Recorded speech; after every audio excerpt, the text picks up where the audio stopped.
Halo teman-teman semuanya, kali ini kita mau berbagi tips dan saran tentang persiapan apa aja yang harus kita lakukan ketika anabul kesayangan kita mau melahirkan. Nah teman-teman, kali ini kita pakai spons yang lembut untuk usap-usap badannya ya. Dan spons ini kita pakai spons untuk manusia, spons make up sebenarnya sih, cuman kali ini kita sengaja pakai untuk anabul kita karena teksturnya itu bener-bener lembut banget. Nah gimana sih caranya? Gampang banget sih, cuman taruh spons ini di dalam air hangat, kemudian kita usap-usapkan ke bagian perut dan bagian puting seperti ini aja. Kita usap-usap perlahan, kita usap pelan, kemudian kita masukkan sponsnya ke dalam air lagi. Nah, kita remas sponsnya dan kita usapkan lagi ke dalam bagian belakang. Nah, biasanya di bagian pantat-pantat ini suka ada debu, kotoran yang nempel, kita usapin aja. Bagian selangkangannya dia juga jangan lupa ya. Karena kita suka ajak jalan pagi dan sore, banyak debu, kotoran yang suka nempel ke bagian badan anabul kita. Jadi kita harus sering-sering lap perlahan kayak gini. Sponsnya bebas mau spons apa aja, yang penting teksturnya lembut seperti ini. Kalau aku pakai spons yang bentuk bulat kayak gini, ini biasa untuk lulur, bisa untuk masker juga. Nah, sponsnya lembut banget, dipakai manusia ya, apalagi untuk anabul kita. Karena kan kalau lagi hamil kan kadang suka sensitif ya. Jadi kita pakai aja bahan-bahan, barang-barang yang teksturnya itu lembut dan nyaman untuk mereka. Nah, kalau ini posisinya aku usap-usapin badan dia itu di ruang tamu. Jadi depan kipas langsung. Jadi ketika aku usap-usapin badannya ini pakai spons basah yang sudah aku hilangkan airnya dulu. Jadi cuman spons lembab gitu, aku usapin ke badannya, terus kena angin dari kipas angin ya. Jadi logikanya dia bakal cepat keringnya gitu dan gak lembab, gak bikin jamuran di badan juga. Karena kan selama dia hamil tua ini, dia udah gak mandi lagi. Jadi untuk bulan-bulan pertama kehamilan dia masih oke mandi, tapi kalau perut sudah sebesar ini aku sengaja gak mandiin dia karena takutnya dia stres kena hair dryer itu ya, kena blower anjing. Jadi cukup aku usap-usapin aja pakai spons bagian paha, bagian pantat, kaki, semua seluruh badan. Karena selama dia hamil, dia tetap menjalankan aktivitas sehari-hari ya bersama saudara-saudaranya di rumah ini. Dia tetap jalan pagi dan jalan sore. Nah, cuman bedanya apa?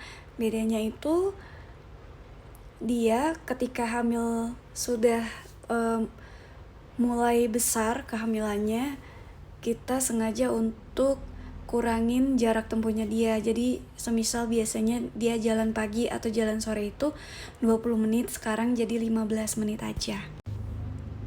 Nah, jadi buat temen-temen yang punya anabul sedang hamil, kalau semisal gak mau mandiin anjingnya, cara ini bisa dipakai.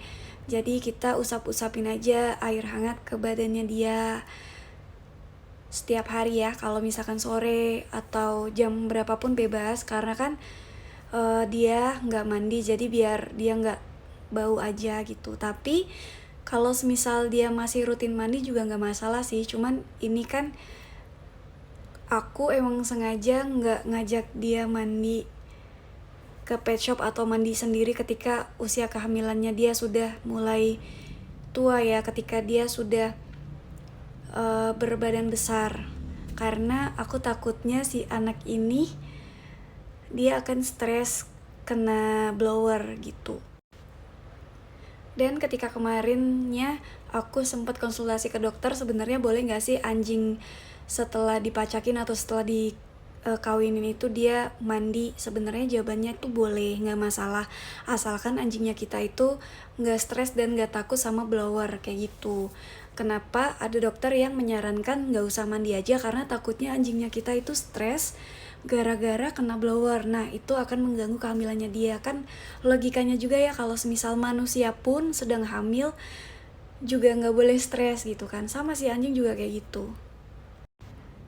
Nah, cara ini bisa dipakai buat teman-teman untuk ngebersihin badan anjingnya biar nggak bau. Nah, sekarang kita lagi fokus ngebersihin bagian putingnya, karena biasanya di deket puting itu ada apa ya, kayak kotoran yang suka nempel warnanya kayak hitam-hitam kayak gitu. Nah, kita usap-usap aja, kita hilangkan kotorannya, karena kan nanti kalau semisal bayinya sudah lahir, bayinya akan menyusui di puting ini kan, jadi putingnya biar bersih. Usap-usap aja pelan-pelan, pelan-pelan.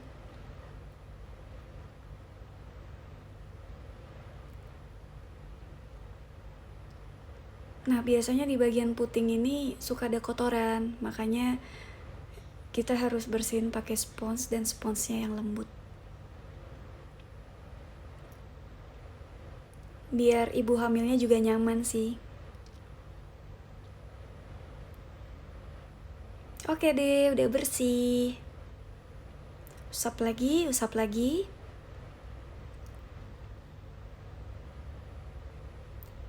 Ya, aku perjelas lagi kayak gini aja ngusapnya, usap pelan-pelan, pelan-pelan. Bersihin bulu sekitarnya juga.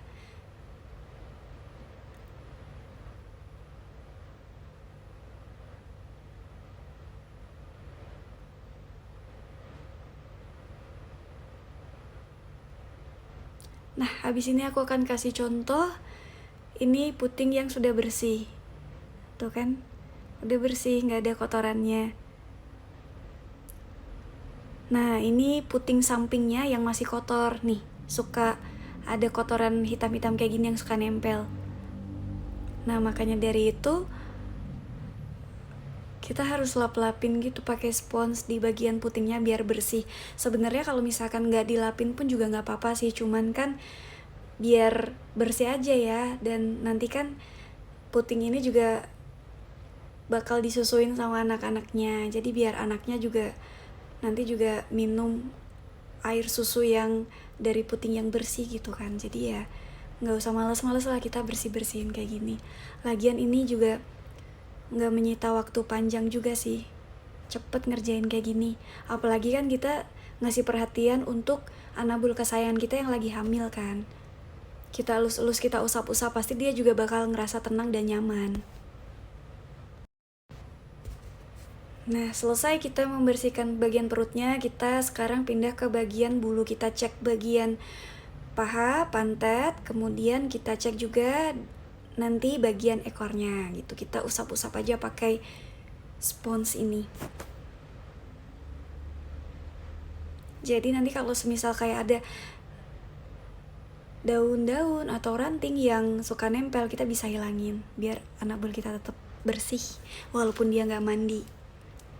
Tapi sebenarnya biasanya ya dominan anabul di sini, even pun dia sedang mengandung, untuk kehamilan di bulan pertama biasanya tetap aku mandiin sih, nggak masalah. Tapi kalau semisal kandungannya sudah sebesar ini, aku memilih untuk ya udahlah aku lap aja pakai spons kayak gini rutin gitu, biar tetap bersih dan biar dia nggak bau.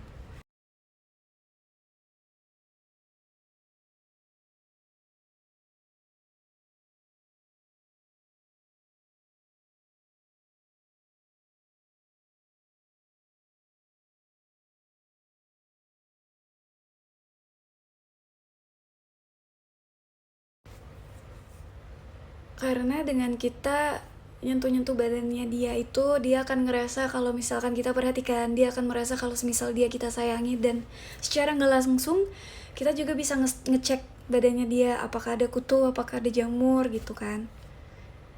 Tapi untungnya aja nabul di sini bersih sih, nggak ada kutu, nggak ada jamur. Walaupun setiap hari mereka jalan, cuman kan mereka cuman jalan ngelilingin rumah sini aja, area sini aja. Dan karena juga mereka rutin mandinya sih dan bersih. Terus beberapa hari sekali juga mereka juga di blower. Jadi dari situ kita juga bisa ngecek ya, bersih nggak, kutuan nggak, jamuran nggak, kayak gitu. Kalau semisal anjingnya kita kutuan atau jamuran, kita perlu konsultasi sama dokter semisal anjingnya kita dalam kondisi hamil.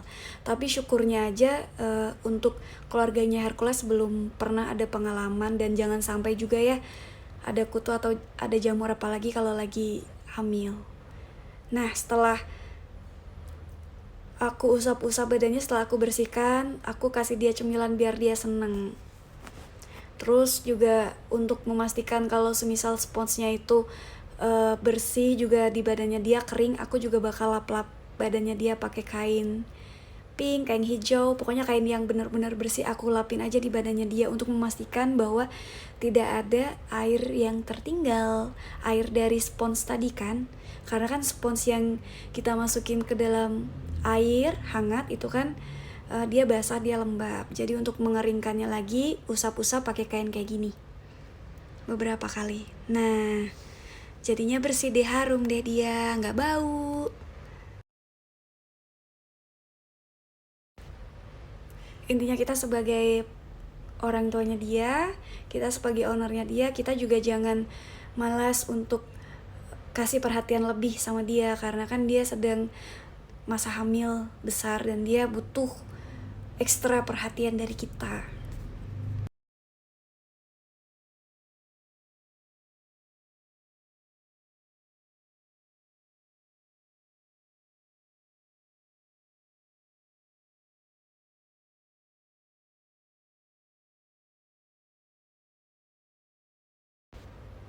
Pokoknya semua badannya dia yang kita lap pakai spons basah, spons lembab itu kita keringkan lagi pakai handuk yang benar-benar kering ya. Biar badannya dia nanti juga benar-benar kering kan, karena kita nggak keringin pakai blower, jadi kita keringinnya pakai handuk. Nah, spons yang habis dipakai kita harus cuci bersih pakai sabun seperti ini ya. Bener-bener harus sampai bersih biar besoknya bisa dipakai lagi.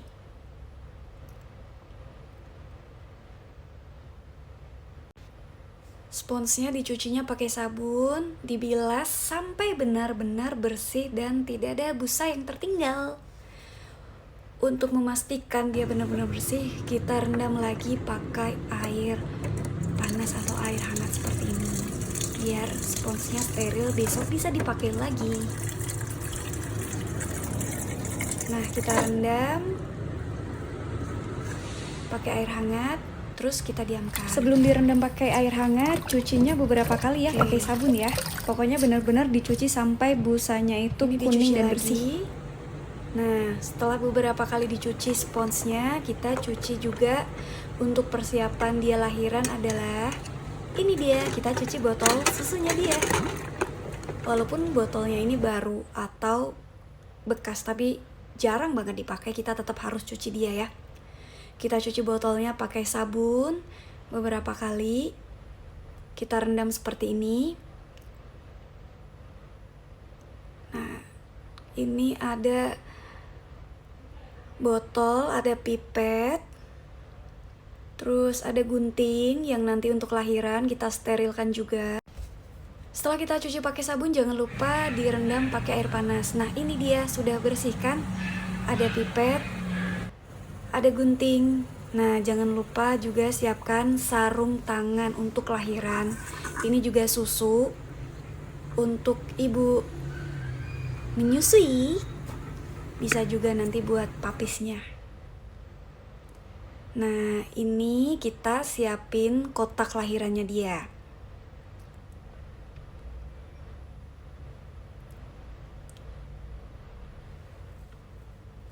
Jadi kita punya kotak lahiran yang dia itu bongkar pasang dan bisa dipakai berkali-kali kan, karena kan ini bahannya dari kayu juga. Jadi setelah dipakai kita cuci bersih, kemudian kita keringkan, kita simpan lagi. Nah, ini disimpan di kamar sebelah. Kemudian hari ini kita akan rakit kotak menyusui ini.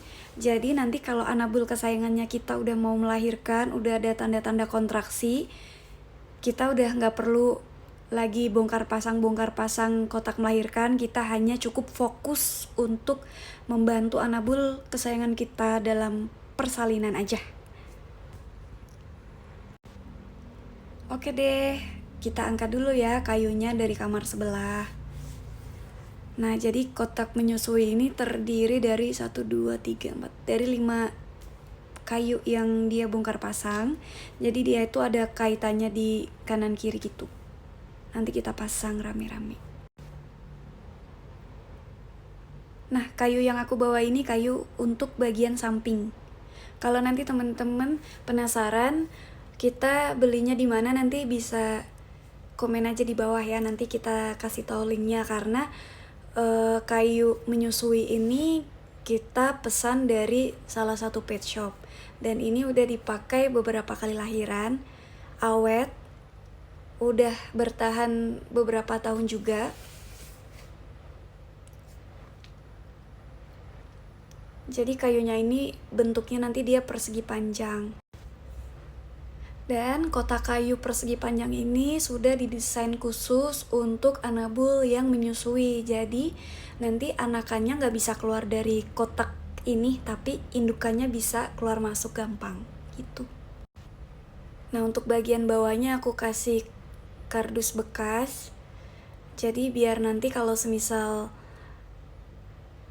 ada air-air jatuh atau air-air tumpah, dia menyerap ke sini. Sebenarnya kalau misalkan nggak dikasih juga nggak masalah sih, nggak ada efeknya juga.